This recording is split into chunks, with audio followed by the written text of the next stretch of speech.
Jadi memang para ulama menjelaskan berdasarkan hadis-hadis yang dikumpulkan, ada dua salat sunnah yang tak pernah ditinggalkan Rasulullah.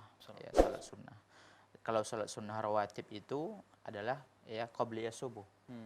Ya, dua salat sunnah ini, yang pertama qabliyah subuh, salat ya sebelum subuh 2 rakaat, kemudian salat witir.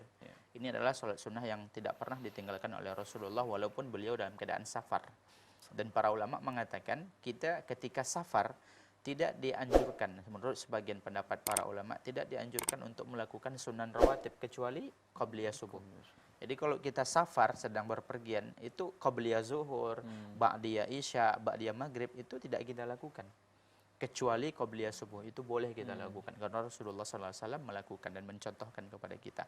Bagaimana kalau seandainya seorang tersebut, seperti kasus ibu tadi, yang beliau tersebut bangun ya telat. Mungkin setelah azan ya setengah jam umpamanya, atau jam 6 kurang seperempat, atau jam 6 mungkin, karena mungkin kecapean.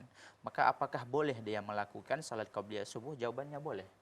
Ya, selama masih ada waktu untuk melakukan salat subuh, ya maka silahkan dia tersebut melakukan qabliyah subuh.